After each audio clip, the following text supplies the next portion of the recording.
the 70th week, which each week in a period of 7 years, it should all been over at 38 AD. Except when Christ died, he picked his stopwatch and stopped time. And it's been stopped for the Jews since then. While time was stopped, he brought the church into existence. Time's still been stopped for the Jews. The watch won't kick it in until the rapture takes place. Then the 70th week, that last 7 years of great trial and tribulation, will tick off in. What I found so significant as God began to unveil little pieces and parts of this truth over the years, that 1997 would mark the 69th blowing of the last trump. How the numbers just go together. He'll die at the end of the 69th week, and from the time the first trumpet blew, the first 50-year cycle went by, 1997 marked 69 50-year cycles. So that takes the time of the rapture and narrows it down to a 50-year time. Said before, the last trump of the next 50-year cycle will be in 2048. That'll be your 70th trumpet blowing. So it can't go that long. That'll violate the rest of his timeline. So what he did, he took this last trump, 1997, and extended the time. What I'm saying is he cannot extend it past 2048. He says, make you feel good, all right? Ain't supposed to. But let's know, though, that those of you who are young, you're going to do this in your lifetime, but I know God's ways. This by knowing God's ways becomes paramount. His ways are such, he's not going to tell you about the 10 days, the resurrection of the dead. That's last minute information. The church in 1997 didn't need to know that. It wasn't important to them. But now he's telling us, don't get upset when the dead get up and you're not gone, because you ain't supposed to go there. You tell the people who are going to be there at that time.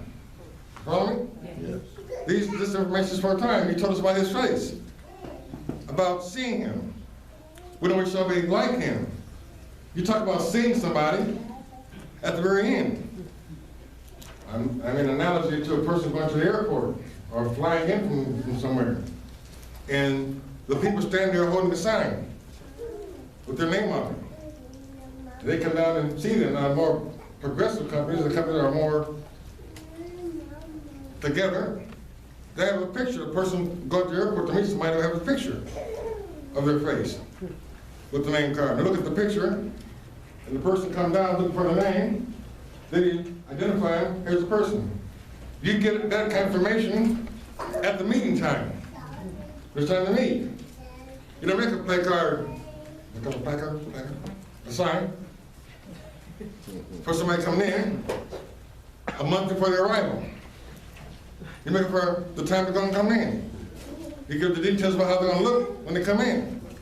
The last great message God gave us on the subject was how they're going to look. You're going to look like him.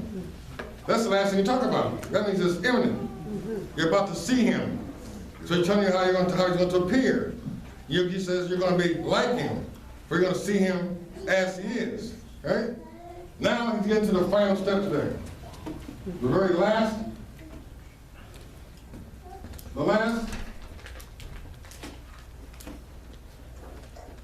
prerequisite. The last thing we've got to do for his coming. We're going to move on down to that. 2 Peter.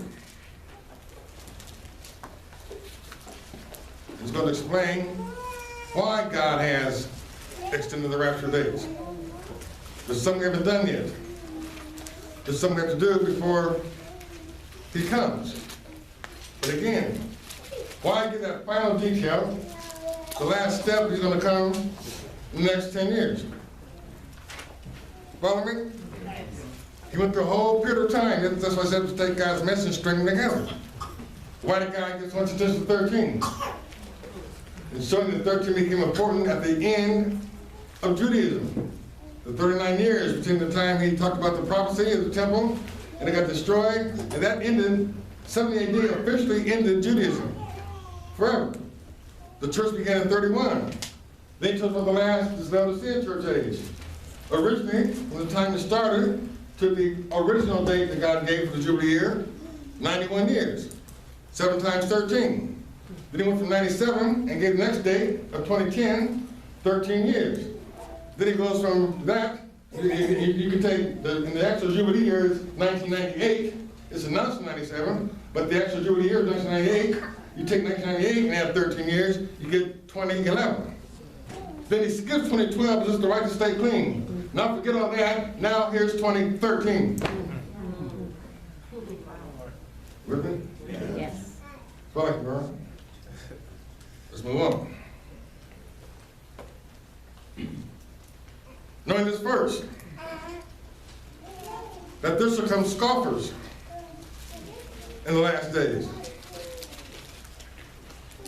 Scoffers walking after their own lust and saying, where is the promise of his coming? I dare say that they're going to say this just prior to the resurrection of the dead or right after. Right? It's going to be around that time frame. Now, what makes this have more punch to it? The fact that the top priority of the aliens is first contact.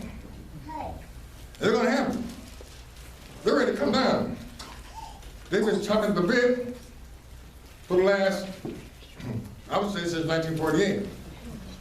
They want the world nations to recognize them as being something official. The Galactic Federation. Some people thought it was just a Star Trek group off of TV. We find it to be a real working federation. Sheldon Nye was speaking for the Intergalactic Federation of Planets. They want to come down now. He makes it very clear. He says, don't go after them. Many shall come at once. What's the next event on their calendar? Coming at once. So many shall come at once, shall deceive many, saying, I am Christ. He says, don't go after them. Which implies that there's been a going already. What would be the going? The resurrection of the dead. And they're going to say that they caused that. And they're going to say, what's the promise of his coming? Well, don't worry about it. We're going to take you who are alive and remain to the same resting place where we took them to. And he says, don't go after them. They're going to hinge your lie. Remember, he says, I'm going to send a strong delusion and a lie.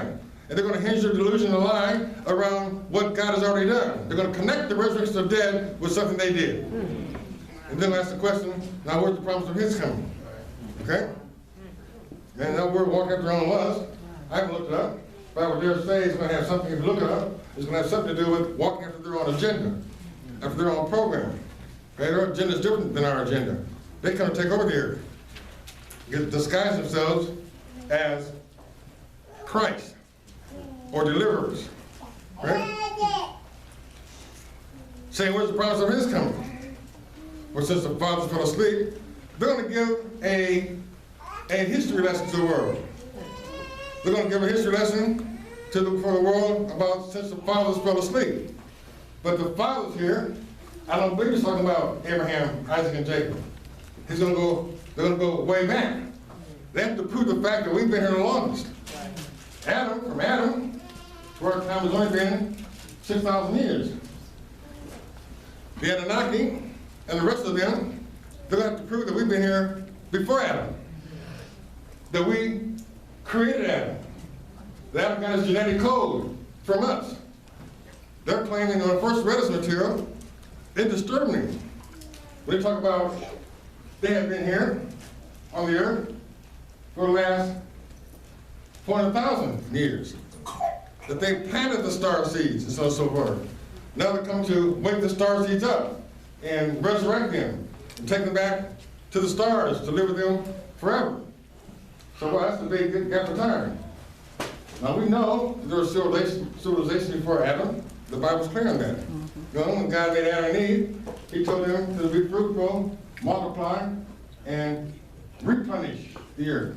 That word replenish means fill again. So it's filled with men and women and cities and civilizations before Adam and Eve. And so I asked the question before, Where did the name Eden come from?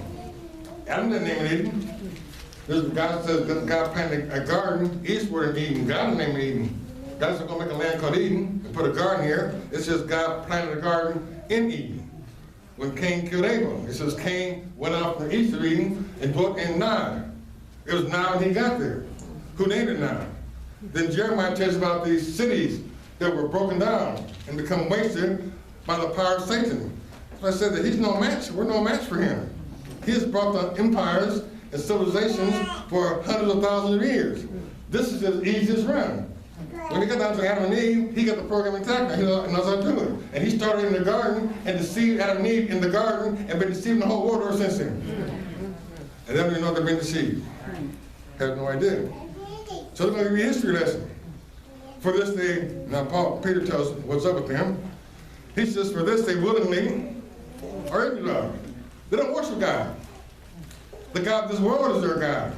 And so they have to go through a willful ignorance to ignore the things of God. With that? He makes the connection very subtly here. For this they willingly are ignorant that by the word of God, well, what's their ignorance revolve around? The word of God. That by the word of God, the heavens were of old, and the earth standing out of the water, and in the water, whereby the world that then was, being overflowed with water, perished. So on the program last night again, about these sunken continents, so forth. And again, they make it sound like, something other than what God is saying. God's saying, I sunk Atlantis. And I would dare say that big gap between North American continent and the African continent that they try to bring together so the continents drifted, and so on and so forth, and one day they'll drift back together again, that's bull, right? The earth, he said, God called the dry land earth. It was all dry. Then what happened? It was overflowed with water. When it became overflowed with water, it sucked it. Peter tells you, the earth that then was standing in the water and out of the water. Which is saying, the whole mass of earth was built on water. Standing out of water, and it came, the dry land was standing out of the water, but its foundation was on water. And so when God got ready to destroy them, he sunk them in the water that they stood on. Real simple. And that's how I believe, personally, that we got the Atlantic Ocean, because God took the continent of Atlantis and sunk that landmass, and the water filled in called the Atlantic. That's what I believe. Right? God revealed more to it. He shows that there's probably a continent called the lost continent, or the lost civilization of Pacifica, something like that. It got sunk. And we got a Pacific Ocean. That's just all over. And the water overflowed it. That's what I believe. Right? He's going to open up more of that in case he gives us little bit of pieces. God has never spoken from 1 Peter like this before since I've been preaching it. The details about the earth and the water, that just came to light in the last 2 or 3 meetings. Okay, so again, there's more evidence for the fact that he's telling all the secrets now. He's giving all the details now. He's telling everything. Why won't he tell everything? At the end, he said there should be nothing hidden that should not be revealed. He's going to reveal everything to us. But I'm losing time getting down to I want to get down to, right? I did that Wednesday night, okay? Kept on letting the Lord talk, and he talked the whole time away, okay? So he's going to keep on talking. But beloved, be not ignorant of this one thing, that one day is with the Lord as 1,000 years, and 1,000 years as one day. Now here's the key. The Lord is not slack concerning his promise, as some men count slackness, but is long-suffering to us word. This is a text that God made known last year. He answered the issue of the multiple dates, which I was having problems with. Okay, he didn't come in 1997. Okay, Lord, then, I accept the fact that God just simply postponed it. That he postponed it because of unbelief. Right? And I was encouraged by God when he gave me the information about the fact that this ain't the first time he postponed something major. He said it was time for Israel to go into Canaan. They went in, spied the land out. Everything was on time so far. Then they came back with the evil report of unbelief. And because of unbelief, God said, for each day you spent over there in Canaan, and then they were there for 40 days, I'm going to add a year to your wandering and wilderness. And that's like after 40 years, wilderness wandering, what happened there? A delay. He delayed about 40 years because of unbelief. Then it's time for the kingdom to come. Zechariah prophesied that when the kingdom comes, you'll see your king ride in. Here's your sign. He's going to ride in on an ass, okay? And then he's going to ride in on a coat, the foal of an ass. The ass's child. And what he did, again, God didn't reveal that.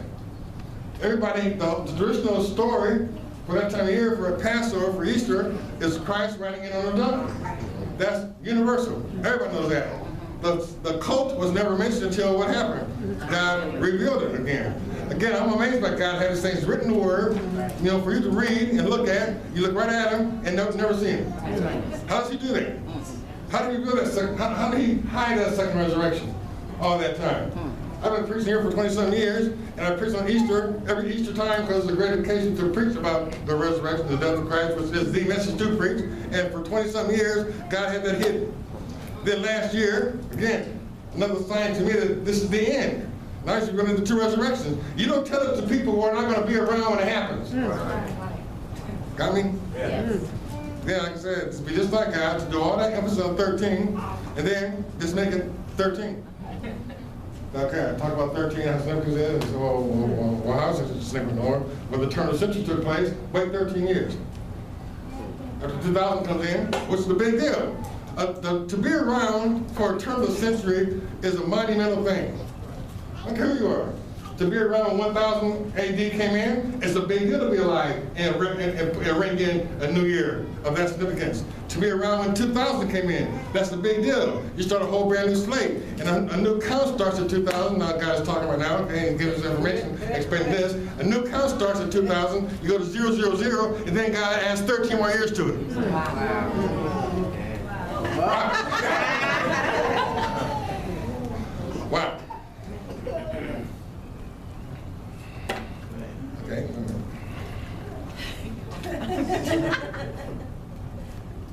I'm a run one Sunday. That was running stuff there, isn't it? Man, listen to the tape. Let's see you get home. What does 13 relate to? I just say, a few minutes ago. Nothing. Ain't what I said? Yeah. So about 2 minutes ago? Yeah. Then God comes back and says, no. There's something. 000 is just a brand new count. Brand new count. And I go 13 years from the new count. What do you think about it? That's the Lord open your understanding, which I just did. All right.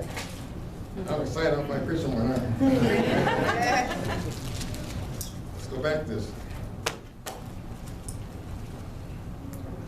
The Lord is not slack concerning his promise, as some men count slackness, but is long-suffering to us word, not willing any should perish, but the last step, the final step, but that all should come to repentance. Our last step is repenting. Okay? And the next message, I'm going to start teaching a series on repentance, starting with the next message, okay? Today. All right? Offering time.